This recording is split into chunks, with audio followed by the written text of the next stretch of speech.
The family of a grade 10 learner who committed suicide after being assaulted by a fellow learner at a Limpopo high school says it's disappointed at the school's handling of the matter. The assault on Lufuno Mavhunga by a fellow learner at the Mbilwi High School outside Thohoyandou was filmed on a cell phone.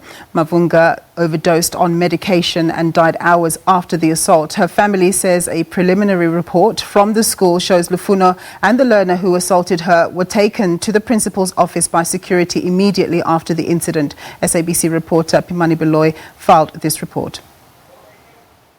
The mood is somber here at Lufuno Mavhunga's home at Chirenzeni village in Silom in Limpopo. This is the home of Lufuno, the teenager who took her life on Monday shortly after a video of her being bullied by a fellow learner from the Mbilwi High School emerged on social media. But to speak more about this devastating story, we're joined by Lufuno's brother, Kenneth. Mavhunga. No. Your sister took her life on Monday shortly after a video of herself being assaulted by a fellow learner from Mbilwi High School emerged on social media. The family must be devastated. Yeah, as it can be expected, that any family that might be going through what we're going through can be devastated, and we are very much emotional at the moment. We are not really sure what happened. We don't know what to do, what to leave. So we are very much emotional and we are devastated as a family.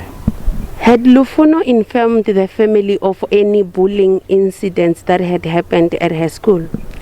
In this one, yes, but there was nothing that was reported before. She has never reported any bullying that has happened to her.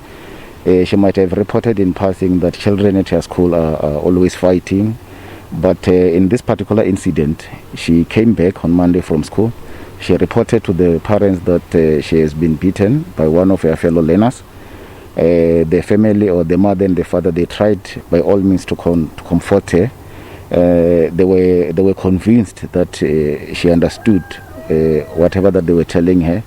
They thought she was comforted until later in a day when they realized when they entered her room that she had collapsed, and it seemed as if she has taken the medication that was in the house. That is when they called the ambulance, and then the ambulance came. But on arrival at hospital, we were informed that she was normal. And has there been any communication either from authorities, the health, the education department, police officers, or any other form of authority? I would say the Department of Social Development, they have sent the social workers from yesterday. Even now they were with us.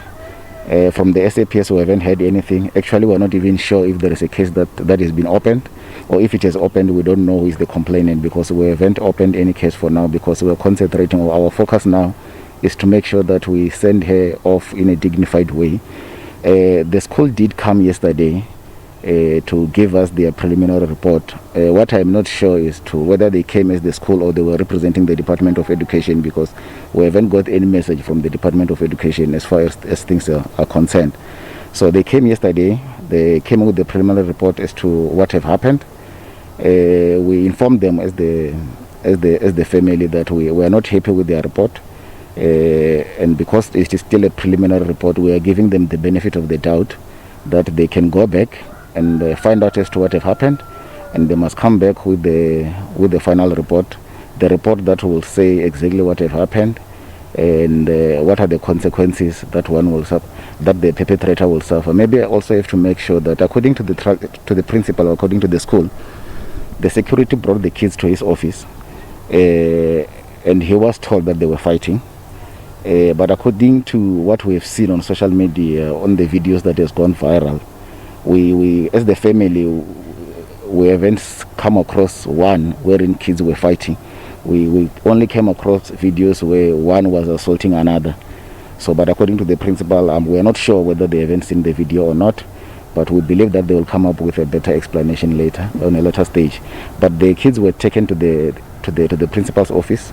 He seemed to have delegated that responsibility to someone to deal with the matter. Eventually the matter was not dealt with. Maybe they wanted to deal with it on a later stage. We do not know, but we just believe that maybe had they engaged the issue, maybe things would have been different. We didn't even get any call from the school to say your kid was fighting and or something like that. We were not notified by the school. It was us who notified the school even before she took her life.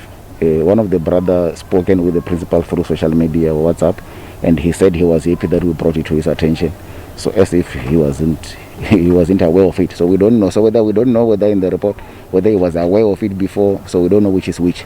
So that is why we send them back to say we're not sending them back because we are in a position of responsibility or power, but we are saying they must give us the report that will give us closure as a family, and maybe the report that will allow us to have a proper decision as to how we need to move forward as the family. Thank you so much, but Kenneth. You can see here, this is a heartbroken family that has lost their loved one who was still very young to circumstances that they're battling to understand. For now, it's back to you in studio.